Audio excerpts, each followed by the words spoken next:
So, in this new series, we will talk about how we frame other people and how other people frame us. Sometimes people frame you in a picture that is not really you at all.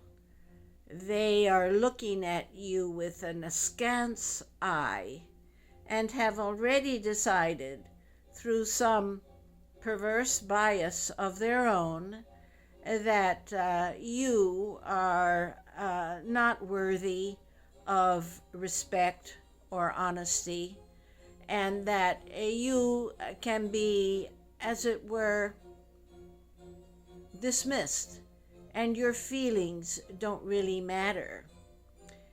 Some people will never see you for who you are because of their own biases and prejudice.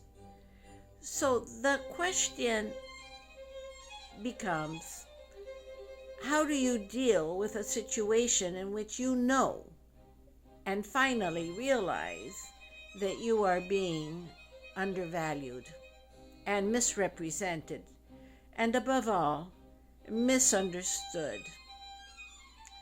There is a case of a young lady who spent many years of her married life traveling to and visiting a sibling so that their children could grow up together. And this required a bit of travel on the part of this young lady, but she did it for many years.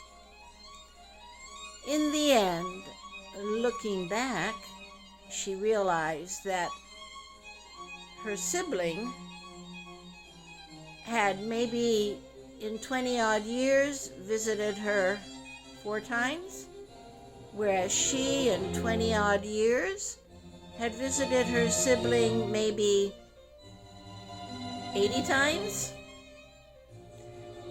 And the children of both of these siblings, even though they basically knew each other since they were toddlers, never really connected with this woman's children. In the end, all that travel, all that visiting, all that family reunion stuff didn't really work out for her husband, or her children, because it was not reciprocated, and it did not change the bias that was inherent in the other person. So why was this woman's sibling framing her in a negative light? Because this woman's sibling had been raised to do just that and never outgrew it, never reflected. Why should she? Her bias was nothing else than the affirmation of a false self, of invulnerability, of being unable to make mistakes. This false self could not be dismissed. She needed to feel that being raised with a bias was based on truth, but it wasn't.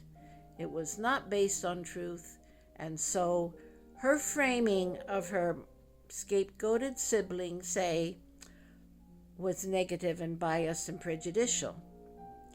There are people whose walls are so hard, so thick, that there's no discussing with them. They are immovable rocks, and yet they can play the victim.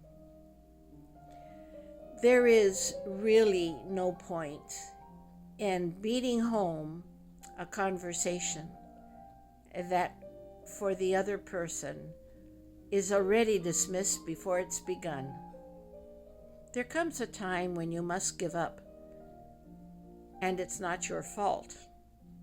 It's just that you cannot accept anymore the disrespectful behavior and unkind behavior and disloyal behavior. You can no longer accept it because you are now a butterfly and not the caterpillar that you were.